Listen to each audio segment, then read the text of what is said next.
Hi guys, നമ്മൾ discuss ചെയ്യുന്നത് project മാനേജ്മെൻറ്റിലെ project life സൈക്കിളിനെ കുറിച്ചാണ്. പ്രോജക്റ്റ് ലൈഫ് സൈക്കിൾ എന്ന് പറയുന്നത് 5 മാർക്കിന് ചോദിക്കുന്ന ഒരു ചോദ്യമാണ്. പ്രോജക്റ്റ് ലൈഫ് സൈക്കിൾ എന്ന് പറയുന്നത് അല്ലെങ്കിൽ 4 മാർക്കിന് ചോദിക്കുന്ന ചോദ്യമാണ്. അപ്പോൾ എന്താണ് project life cycle? The project is initiated to achieve a mission and is set to be completed when the mission is achieved. അതായത് നമ്മൾ എപ്പോഴാണ് ഒരു പ്രോജക്റ്റ് കംപ്ലീറ്റ് ആയി എന്ന് പറയാം? നമ്മളിപ്പോൾ ഒരു ബിൽഡിംഗ് അല്ലെങ്കിൽ വീട് ഉണ്ടാക്കുകയാണെങ്കിൽ വീടുണ്ടാക്കി പെയിൻ്റ് അടിച്ച് നമ്മൾ അതിനകത്ത് താമസിക്കുമ്പോഴാണ് ആ പ്രോജക്റ്റ് കംപ്ലീറ്റ് ആയി എന്ന് പറയുന്നത്, അല്ലേ? അതുപോലെ തന്നെയാണ് the project is initiated to achieve a mission. ഒരു മിഷൻ അച്ചീവ് ചെയ്യാൻ വേണ്ടിയിട്ടാണ് നമ്മളൊരു പ്രൊജക്റ്റ് എന്ത് ചെയ്യുന്നത്? ഇനീഷ്യേറ്റ് ചെയ്യുന്നത്. And is set to be completed. എപ്പോഴാണ് അത് കംപ്ലീറ്റ് ആയി എന്ന് പറയുക? When the mission is achieved. നമ്മൾ ഉദ്ദേശിച്ച കാര്യം നടന്നാൽ അതെന്തായി? ആ മിഷൻ കംപ്ലീറ്റ് ആയി എന്ന് പറഞ്ഞാൽ ആ പ്രൊജക്റ്റ് എന്തായി? കംപ്ലീറ്റ് ആയി എന്നാണ് അർത്ഥം. അപ്പം the project life's between these two cut off periods and this intermediate time is called project life cycle. അപ്പോൾ അതായത് ഈ രണ്ട് സംഗതികൾ, ഈ പ്രൊജക്റ്റ് സ്റ്റാർട്ട് ചെയ്ത് അത് അച്ചീവ് ചെയ്യുന്നത് വരെയുള്ള ആ രണ്ട് സംഗതികൾക്കിടയിലുള്ള ആ പ്രൊജക്റ്റിൻ്റെ സമയത്തെയാണ് പ്രോജക്റ്റ് ലൈഫ് സൈക്കിൾ എന്ന് പറയുന്നത്. ഇപ്പോൾ നമ്മളൊരു വീടുണ്ടാക്കണം എന്നുദ്ദേശിച്ചു. വീടുണ്ടാക്കാനുള്ള സംഗതികളൊക്കെ ആലോചിച്ച് റെഡിയായി, അതിനുള്ള ക്യാപിറ്റൽ റെഡിയാക്കി നമ്മൾ വീട് പണി തുടങ്ങാമെന്ന് ഉറപ്പിച്ചു. അങ്ങനെ ഉറപ്പിച്ച് വീട് പണി തുടങ്ങി, അത് അവസാനിച്ചു, നമ്മൾ ആ വീട്ടിൽ താമസിച്ചു. അപ്പോൾ നമ്മൾ മനസ്സിൽ ഉദ്ദേശിച്ചത് മുതൽ അവിടെ കയറി താമസിക്കുന്ന വരെയുള്ള സംഗതികൾക്കിടയിലുള്ളതാണ് പ്രോജക്റ്റ് ലൈഫ് സൈക്കിൾ എന്ന് പറയുന്നത്. അതിന് മെയിനായിട്ട് 3 ഫേസസ് ആണ്. ആ 3 ഫേസസിൽ ഒന്ന് pre investment phase, 2 construction phase, 3 normalisation phase. അപ്പം പ്രീ ഇൻവെസ്റ്റ്മെൻറ്റ് എന്ന് പറയുമ്പോൾ തന്നെ ആ പേരിൽ തന്നെ അതിനുള്ള അർത്ഥമുണ്ട്.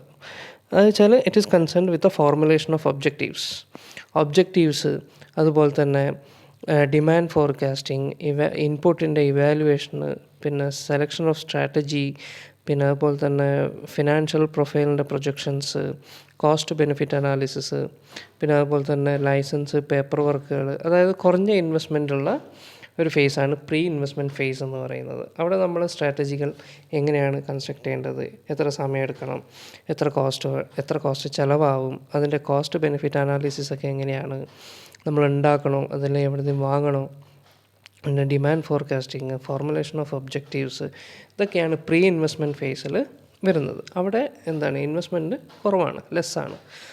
രണ്ടാമത്തത് കൺസ്ട്രക്ഷൻ ഫേസാണ്. കൺസ്ട്രക്ഷൻ ഫേസ് എന്ന് പറയുന്നത് ഒരു പ്രൊജക്റ്റിൻ്റെ ഏറ്റവും കൂടുതൽ ഒരു 85-90% ക്യാപിറ്റൽ ചിലവാകുന്ന ഒരു ഏരിയ ആണ് ഏത്?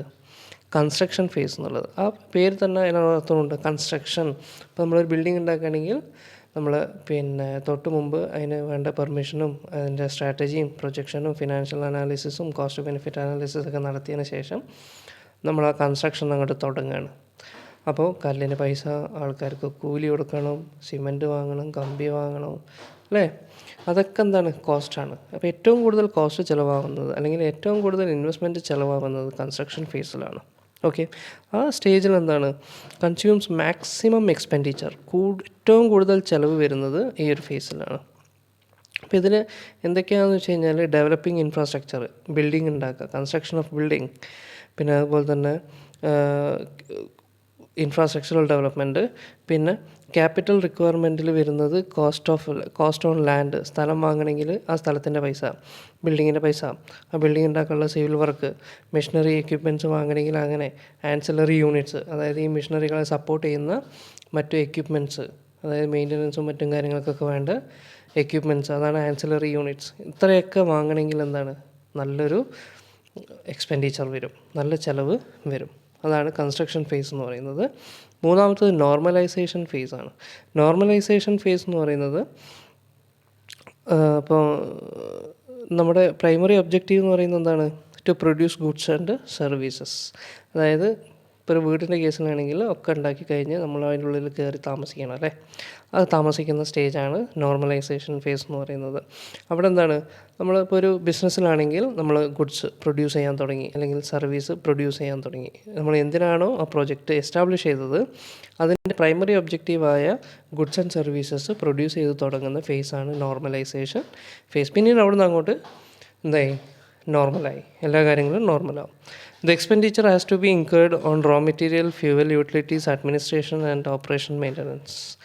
അതായത് കൺസ്ട്രക്ഷൻ ഫേസിൽ equipment, machinery, ancillary units, building, ലാൻഡൊക്കെയാണ് വാങ്ങുന്നതെങ്കിൽ നോർമലൈസേഷൻ ഫേസിൽ എന്താണ്, നമ്മൾ സാധനം പ്രൊഡ്യൂസ് ചെയ്യാനുള്ള റോ മെറ്റീരിയൽ വാങ്ങണം, ഫ്യൂവൽ വാങ്ങണം, ഇലക്ട്രിസിറ്റി ബില്ല്, ഡീസൽ, മറ്റ് സംഗതികൾ, യൂട്ടിലിറ്റീസ്, മറ്റ് administrations and operation maintenance. Administration എന്ന് പറയുമ്പോൾ കമ്പ്യൂട്ടർ, ടെലിഫോൺ, പ്രിൻ്റർ, പേപ്പർ, മറ്റ് ഓഫീസ് എക്യുപ്മെൻറ്റ്സ്.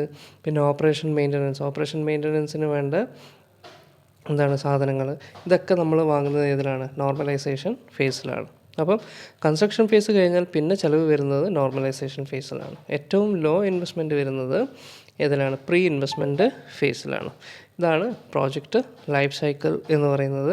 ഇതിന് പുറമെ ക്ലെർലൻഡ് ആൻഡ് കിങ് എന്ന് പറയുന്ന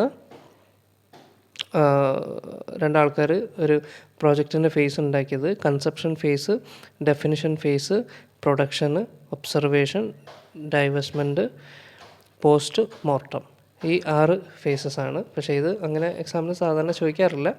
സാധാരണ ചോദിക്കുന്ന പ്രോജക്റ്റ് ലൈഫ് സൈക്കിൾ എന്താണെന്ന് വെച്ച് കഴിഞ്ഞാൽ ഇത്രയാണ് എഴുതേണ്ടത്. എന്താണ് പ്രോജക്റ്റ്, പ്രോജക്റ്റ് ലൈഫ് സൈക്കിൾ എന്ന് പറഞ്ഞാൽ എന്താണ്, അതിൽ വരുന്ന പിന്നെ സ്റ്റേജസ് ഏതൊക്കെയാണ്, pre investment phase, construction phase, normalisation phase. Okay, അങ്ങനെ നിങ്ങൾക്ക് ഇനി ഏതെങ്കിലും അറിയാത്ത ടോപ്പിക്കുകളുണ്ടെങ്കിൽ കമൻറ്റിൽ പറയുകയാണെങ്കിൽ നമുക്ക് എന്ത് ചെയ്യാം, അതിനെക്കുറിച്ചുള്ള ഷോർട്ട് വീഡിയോ നമ്മൾ ഉണ്ടാക്കുന്നതാണ്. Okay, thank you.